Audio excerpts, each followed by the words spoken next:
João capítulo 19, nós vamos ler alguns versículos a partir do versículo 17.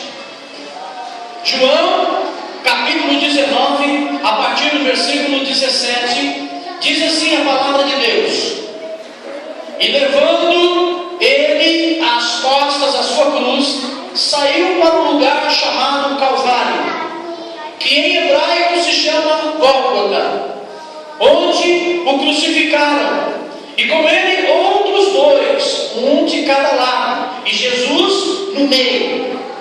E Pilatos escreveu também um título e pô-lo em cima da cruz, e nele estava escrito: Jesus de Nazaré, Rei dos Judeus. Até aí, amém? Agora feche sua Bíblia, coloca ela na sua cadeira. Peça para Deus falar com você nessa noite aquilo que você precisa ouvir. É muito importante que você diga para Deus: Senhor, fale comigo aquilo que eu preciso ouvir. Diga para Ele: Senhor, eu saí da minha casa essa noite. Eu saí da minha casa essa noite querendo ouvir a Tua palavra, precisando ouvir a Tua mensagem. Então fala conosco essa noite, Pai. Ministra sobre nossas vidas a Tua palavra. E que essa palavra caindo em nós seja uma semente para o nosso alimento. Em nome do Senhor Jesus. E toda a igreja diga amém. Dá uma salva de palmas para Jesus. Bem forte para Jesus. Bem forte. Aleluia. Glória a Deus. Tome o seu assento, glorificando o nome do Senhor Jesus.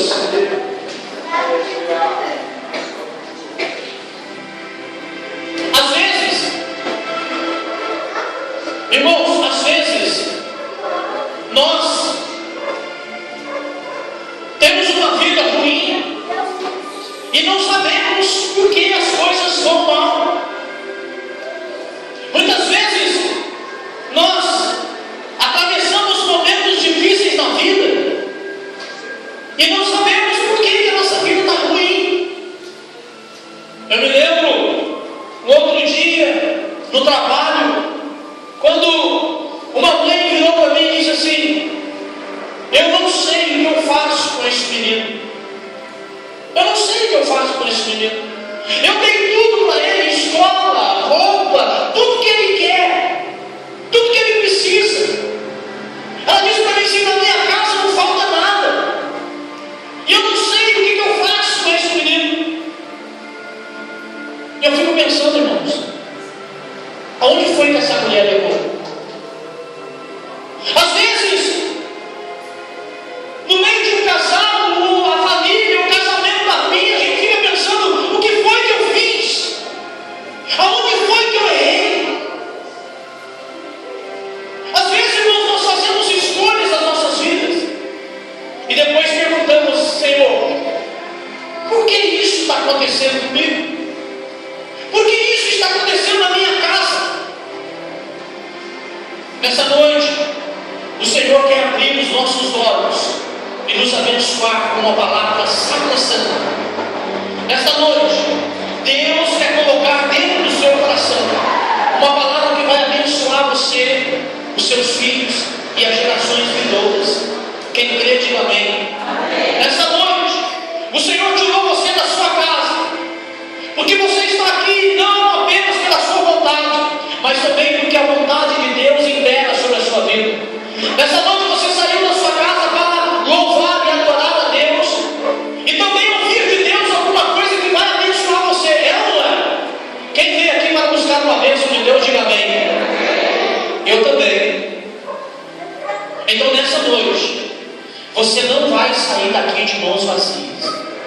Eu nunca vi na Bíblia alguém chegar diante de Jesus e voltar para casa paralítico. Eu nunca vi alguém chegar diante de Jesus cego e voltar cego para casa.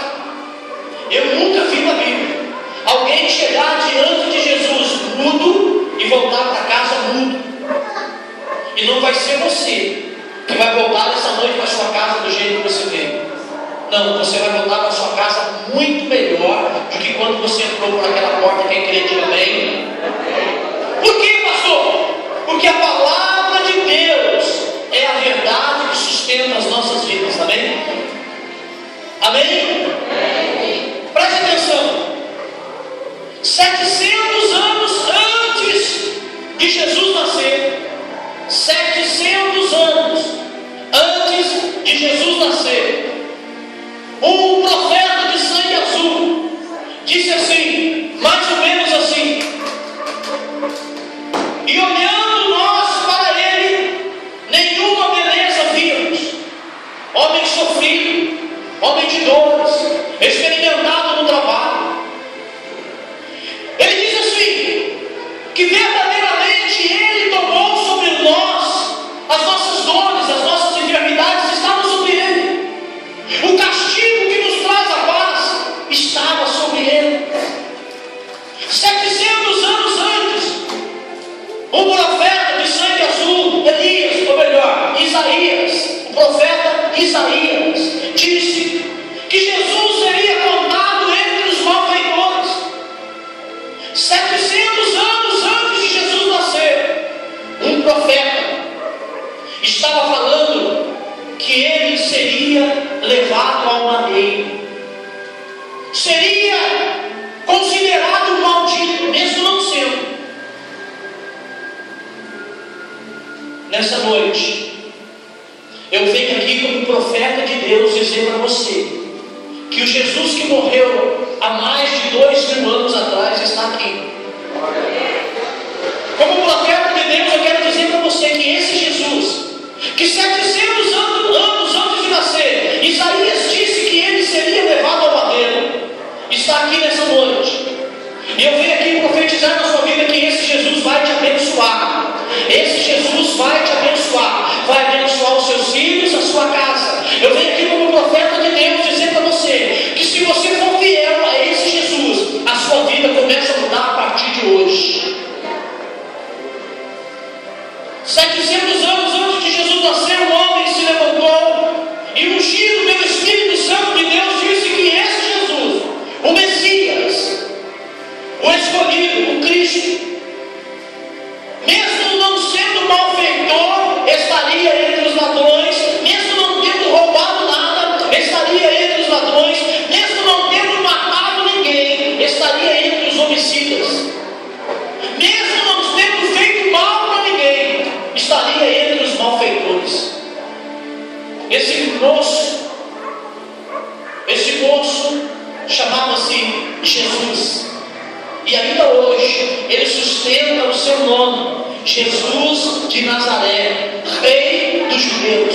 Está aqui nessa noite.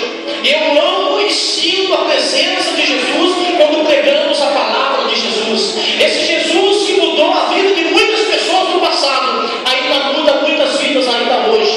E nessa noite ele está aqui para mudar a nossa vida. Nessa noite ele está aqui para curar a sua vida. Nessa noite ele está aqui para curar os seus filhos, para curar o seu casamento, para curar a sua família, para curar o seu coração, porque ele ainda é o Rei dos Reis e o Senhor dos Senhores. Se você crê que Jesus está aqui nessa noite, levanta as suas mãos para cima e dá uma salva de palmas para Jesus. Adore, adore o nome de Jesus.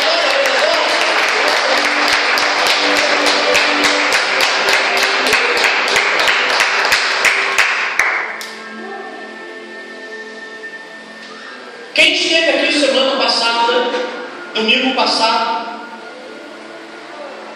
ouviu a mensagem que nós falávamos dos últimos momentos de Jesus. E falávamos de quando Jesus estava no Getsemane, em oração. E com ele, os seus discípulos, e quando Judas veio com os soldados, e quando levaram Jesus preso. Falamos desse momento tão triste, mas tão valioso para nós. Irmão, preste atenção. De nada adiantaria Jesus morrer se ele não ressuscitasse. Sabe por que você está aqui nessa noite adorando o nome do Senhor Jesus? Porque ele morreu, mas ele venceu a morte. Aleluia. Ele venceu a morte para nos dar a vitória tão esperada. Jesus desceu ao inferno, esmagou a cabeça do diabo, pisou na cabeça de Satanás para te dar a vitória. E é por isso que você está aqui nessa noite. E o Senhor não te trouxe aqui para você sair daqui derrotado. de um homem e uma mulher vitoriosa. Quem crê, levanta sua mão e glorifica o nome do Senhor. Você tem a vitória nas suas mãos. Aleluia! A vitória é sua, em nome de Jesus. Diga para alguém que está do seu lado, essa vitória é sua, em nome de Jesus. Fala para ele. A vitória é sua. Faz assim, irmão, a vitória é minha, em nome de Jesus. Deus não te chamou para ser um derrotado. Não! Preste atenção. Jesus, para ser colocado no madeiro, Jesus, para ser levantado na cruz, primeiro, ele era inocente,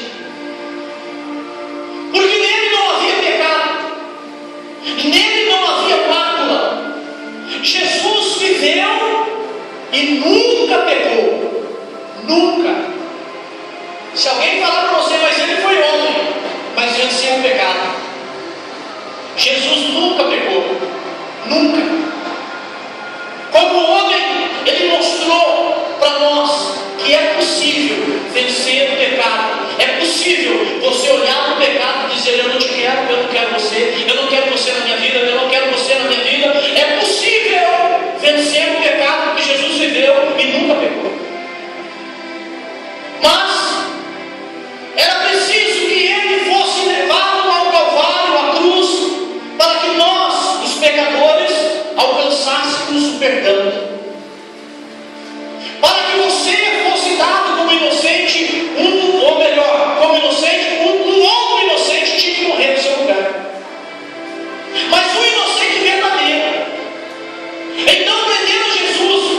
Quem prendeu Jesus? O povo de Jesus. Judas armou uma cama com os sumos sacerdotes, e ali eles prenderam Jesus porque eles queriam matar a Jesus. E Jesus agora, preso, é levado ao sinédrio. No sinédrio, Jesus é colocado diante do sumo sacerdote Caifás, dos sacerdotes, dos anciãos. Diante do sinédrio, Jesus é colocado e é julgado. Eles falam para Jesus que Jesus é culpado, e Jesus fala para eles assim: mas culpado de quê?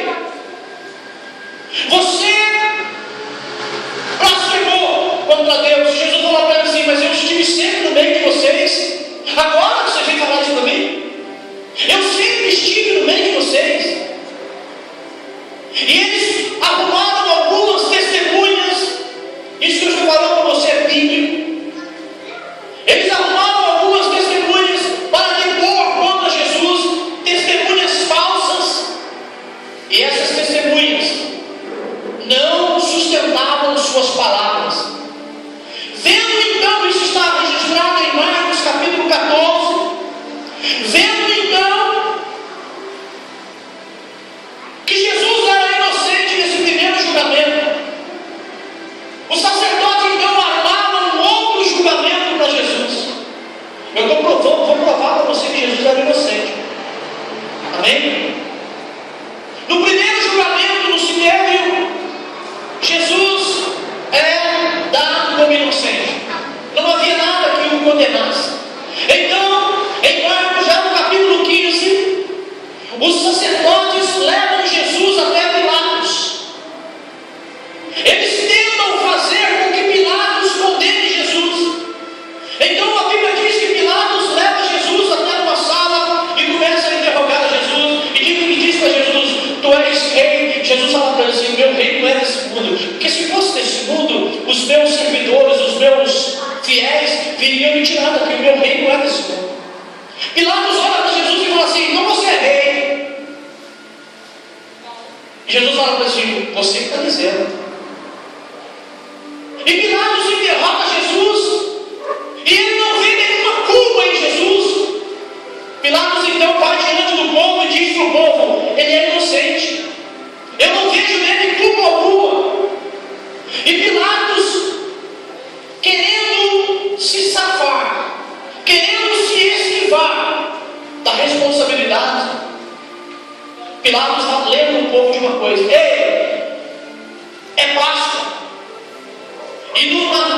dias da festa de Páscoa é costume um ladrão, um marginal, alguém que está preso, ser libertado.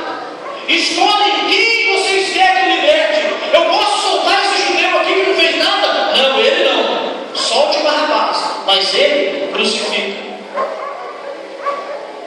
E Pilatos ficou sabendo que Herodes estava por ali, na região da Judéia. Pilatos então viu que Jesus no segundo julgamento era inocente. E Pilatos leva Jesus para o terceiro julgamento. Leva Jesus até Herodes. Herodes tinha curiosidade em conhecer Jesus. Ele sempre ouviu falar desse Jesus maravilhoso, que curava o enfermo, que ressuscitava os mortos, que fazia milagres, que transformava água em vinho, que fazia coisas grandes. Herodes ficou sabendo da fama de Jesus, então Herodes queria conhecer a Jesus, mas ele nunca tinha visto Jesus. Então Pilatos leva Jesus, manda que leve Jesus até Herodes. E Herodes, diz a Bíblia, que quando ele olha para Jesus, ele fala assim: esse aí é Jesus? Esse homem franzino, esse homem feio, esse homem todo machucado, todo surrado, com a coroa de espinho, esse? E Herodes também não vê culpa nenhuma em Jesus. O que fazer, meu irmão? O Sinédrio não consegue condenar Jesus, Pilatos também não, Herodes também não. O que Herodes faz? Herodes manda Jesus de volta para Pilatos. E Pilatos coça a cabeça e diz assim: vamos fazer o seguinte, eu vou dar uma coça nele, eu vou mandar açoitar ele e vou soltar ele. Mas o povo queria que Jesus fosse crucificado. Então Pilatos pega uma botija de água, uma bacia de água e lava as mãos. Olha, Pilatos, coloca Jesus no quarto julgamento. Pilatos lava a mão e fala para o povo assim: eu lavo as minhas mãos, o problema é seu. Sabe o que o povo disse? O povo diz assim: que o sangue desse homem caia sobre nós. Olha só, irmão, o que é a palavra? Cuidado com o que você fala. Olha só o que é a palavra de uma pessoa. Pilatos olha para o povo e diz assim: eu lavo as minhas mãos. E o povo diz assim: pode matar, pode crucificar, e que o sangue dele caia sobre nós. Irmão, Israel ficou séculos sem nação. Séculos. Desde a crucificação de Jesus até 1948, Israel não era conhecida como uma nação verdadeira. Mas precisou de um homem, aleluia, brasileiro, Oswaldo Aranha, em 1948. A ONU se reúne para tratar de alguns assuntos. Entre a pauta daquele dia estava a decisão se Israel voltaria a ser reconhecida como uma nação ou não. Na votação da ONU deu 6-6, empate. E quando dá um empate, existe um voto chamado voto Minerva. Chamaram então Oswaldo Aranha, brasileiro, nascido nessa terra boa que é o Brasil. E disseram para ele: o seu voto será o voto Minerva. E o Oswaldo Aranha votou a favor de Israel. Desde a crucificação de Jesus até 1948, Israel nunca foi reconhecida como nação, mas precisou de um brasileiro. É por isso que nessa noite eu profetizo bênçãos na sua vida. Levanta sua mão direita para cima. Nessa noite eu profetizo que Deus vai mudar a sua história. Nessa noite o Senhor começa a traçar um novo tempo na sua vida. Quem crê nisso e recebe isso na sua vida, agora levanta a outra mão para cima e dá uma salva de palmas para Jesus. Ele vai mudar a sua vida, ele vai mudar.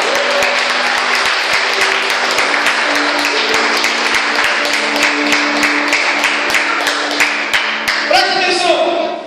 Jesus agora é colocado no quarto julgamento. Quem que é os juízes?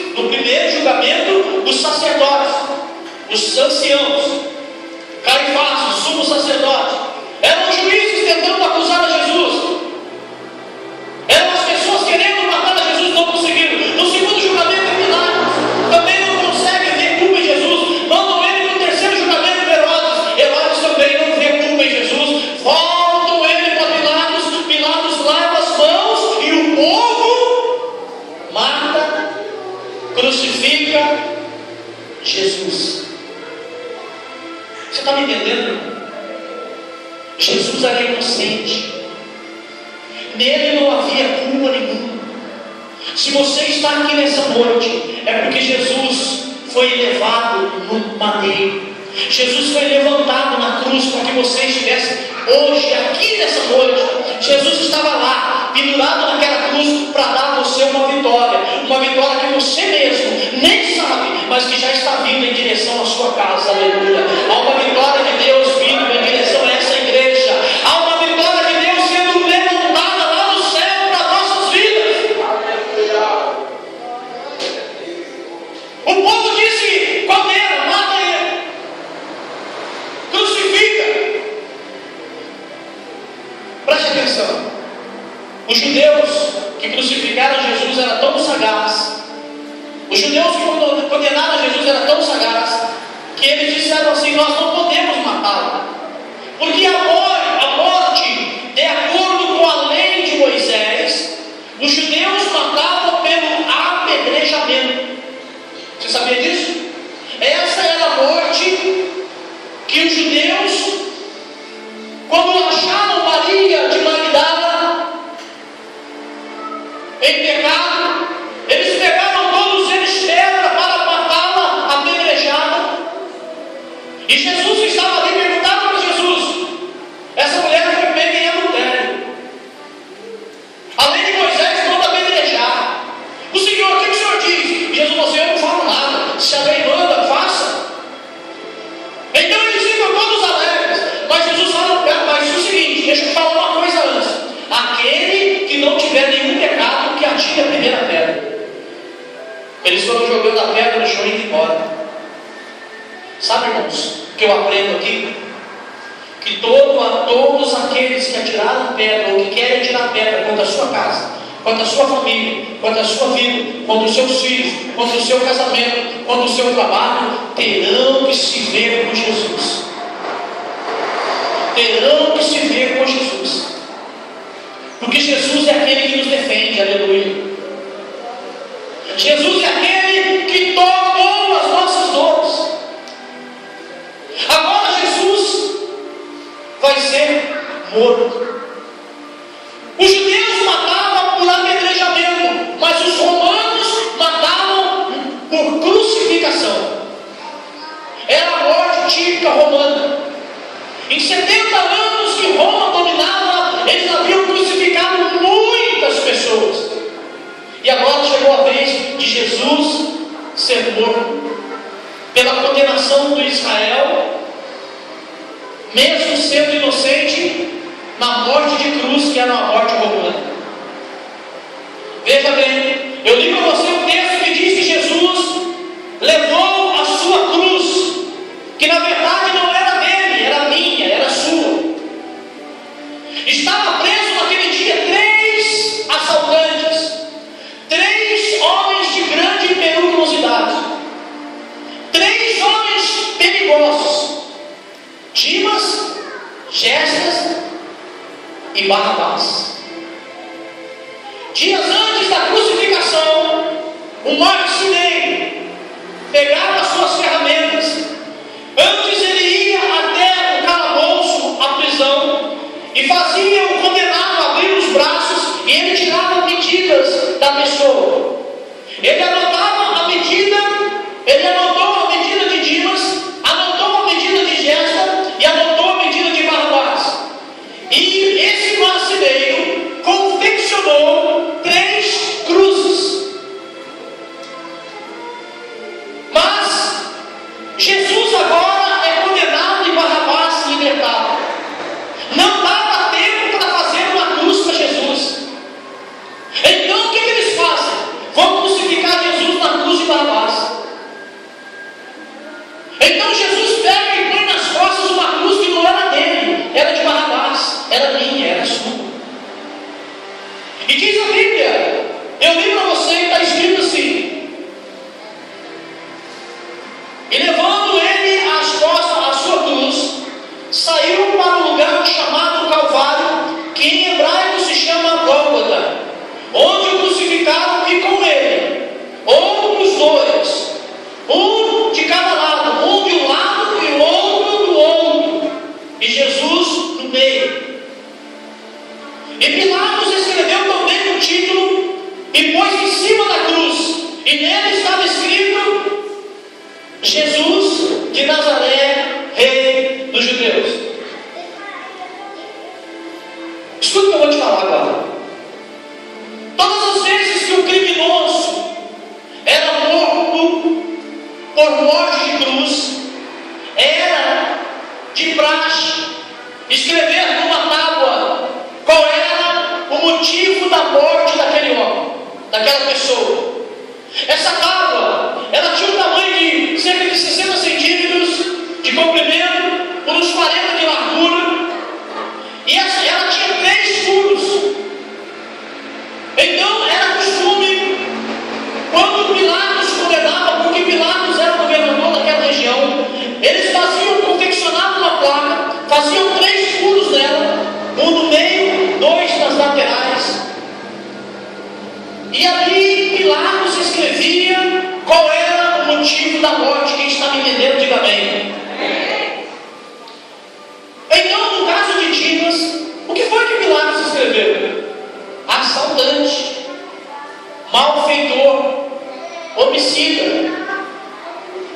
Ele escreveu a placa de Dimas e também a placa de Gesta, o ladrão da esquerda. E ele escreveu ali a mesma coisa: assaltante, homicida, ladrão. E essa placa era escrita em 3 idiomas: o latim, que era a língua romana, o grego, que era o inglês da época, a língua universal naqueles dias, e em hebraico. Ele escrevia em 3 idiomas qual era a acusação daquela pessoa que seria crucificada. Aquela placa era amarrada numa corda nos 2 buracos da extremidade e era colocada no pescoço do condenado. Ele punha a cruz nas costas e a placa no pescoço e ia andando, levando a sua cruz, e por onde ele passava, as pessoas liam qual era o motivo da condenação. Então, quando saiu o primeiro, o segundo, o terceiro já foram, mas a Bíblia não fala de Jesus. E quando Jesus vem, ele trazia no seu peito uma placa escrito em latim, em grego e em hebraico: Jesus de Nazaré, Rei dos Judeus. Sabe por quê, irmão? Porque Pilatos não tinha outra coisa para escrever. Jesus nunca foi malfeitor, Jesus nunca foi ladrão, Jesus nunca foi homicida, Jesus nunca foi um marginal. Então chamaram Pilatos: o que você vai escrever na placa desse moço aí do Jesus? E Pilatos pegou e falou assim: mas ele não fez nada, o que eu faço agora? O que eu escrevo aqui? Escreve o que os judeus falaram. Ele não disse que era rei dos judeus? Ele não se proclamava rei, mas Jesus sempre foi rei. Escreve ali: Rei dos Judeus.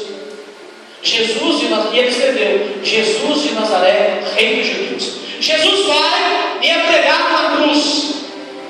Levantado Jesus e com o buraco no meio da placa, eles pregam a placa na cruz. Você está me entendendo? Amém?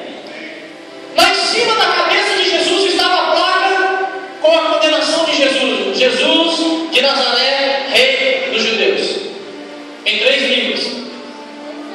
Agora, do lado direito está um homem chamado Dimas, do lado esquerdo um outro chamado Gesta. E diz a Bíblia que o moço da esquerda olhou para Jesus e disse assim: se tu és mesmo o Filho de Deus, desce-te daqui e tira também nós daqui. Mas o da direita, chamado Dimas, olhou para Jesus e disse assim: Senhor, aleluia. Oh Senhor, olha só o que ele diz: Senhor, lembra-te de mim quando estiveres no paraíso. Aleluia. E Jesus esforçou-se e virou um pouquinho a cabeça para Dimas e disse assim: moço, Dimas, ei, ainda hoje, eu te digo que ainda hoje estarás comigo no paraíso. Sabe o que eu aprendo aqui, irmão? Que todas as vezes que você se arrepender dos seus maus caminhos, todas as vezes que você se arrepender dos seus maus feitos, ainda hoje, no dia do arrependimento, uma bênção virá ao encontro de você. Nós precisamos nos arrepender.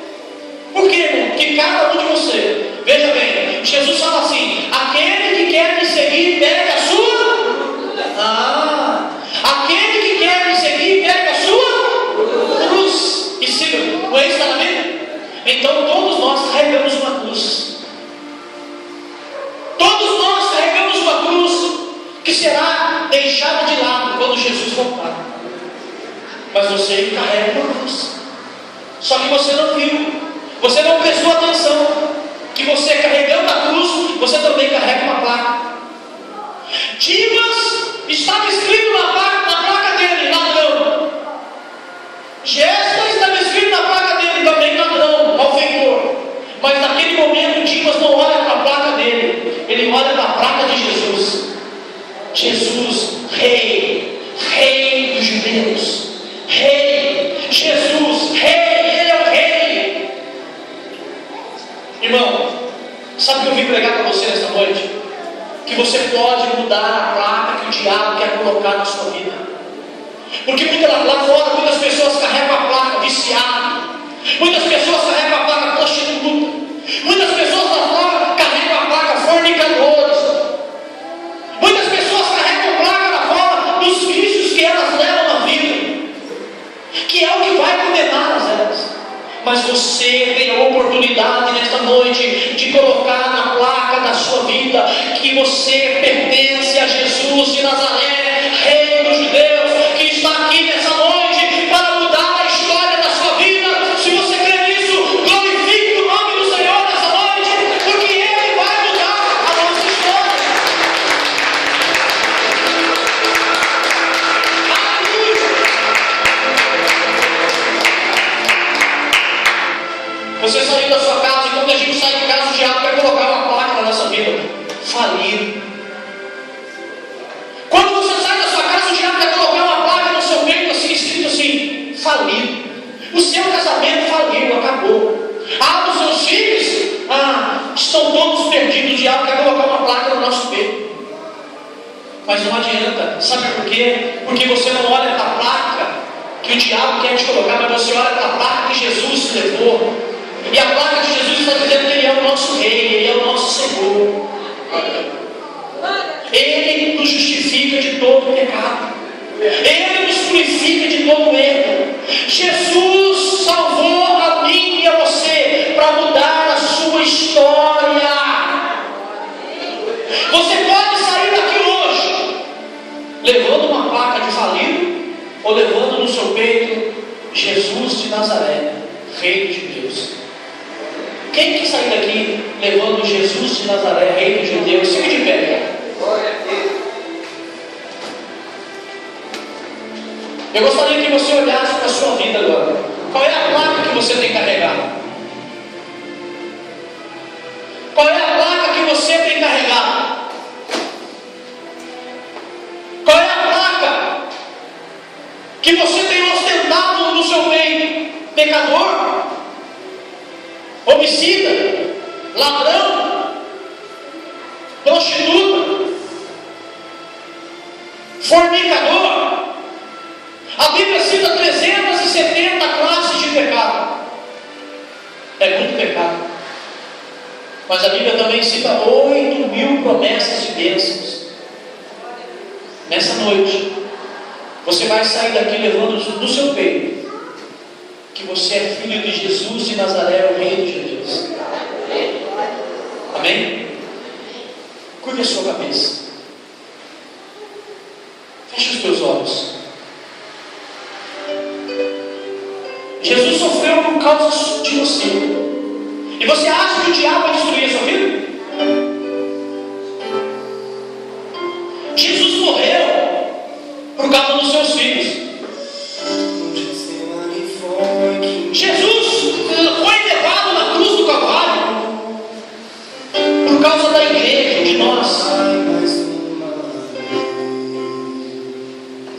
Você acha que o diabo pode destruir o seu casamento? Que o diabo pode destruir a sua empresa? Você acha que o diabo pode destruir a sua família? Não, ele não pode nada. Sabe por quê?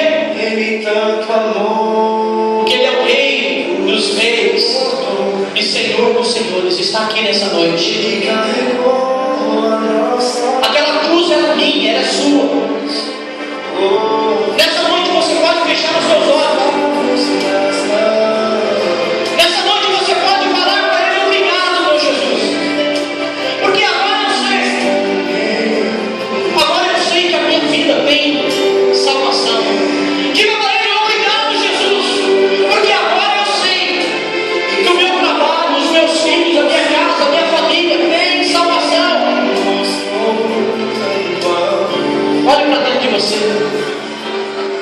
Jesus sofreu. Os soldados cuspiram em Jesus. Colocaram uma coroa de espinhos na cabeça dele. E ele não falou nada. As pessoas passavam rindo de Jesus. E Jesus não falou nada. E Jesus, ele olhou para o céu e disse: Pai, perdoa-os. Eles não sabem o que fazem. Jesus te ama. Ele ama os seus filhos. Ele ama a sua casa. Ele ama o seu casamento. Eu quero que você comece a abrir a sua boca agora, todos vocês, toda a igreja. Levante a sua voz em oração. Comece a dizer para ele: obrigado, obrigado, Senhor, obrigado. Obrigado, Senhor. Obrigado, Senhor, porque o Senhor levou a minha cruz.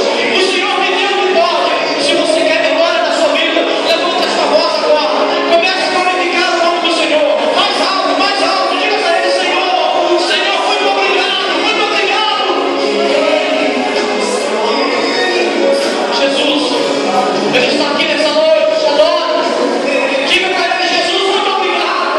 Obrigado, Senhor, salvou a minha vida.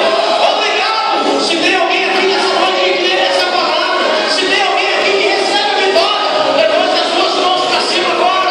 Dá uma salva de palmas para Jesus.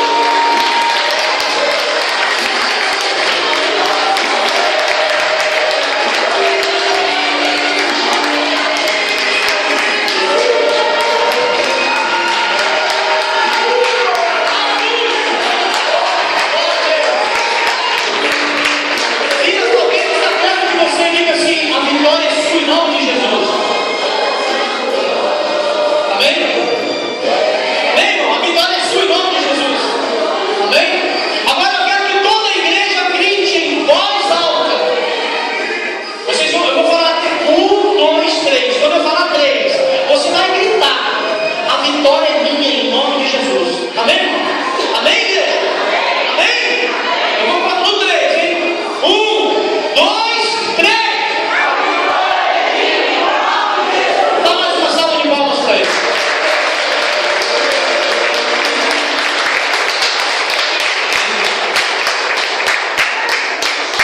Vitória é nossa, minha e sua. Por quê? Porque esse aqui, ele conquistou a nossa vitória. Amém? Você crê nisso? Glória a Deus. Nós vamos encerrar agora. Eu quero que você não saia daqui sem antes dar um abraço no seu irmão. Principalmente em mim. Amém? Se não te pego lá fora. Sai daqui não. Tá bom, querido? Eu quero agradecer a presença de todos vocês. E lembre-se: quarta, sexta e domingo, 3 dias, Deus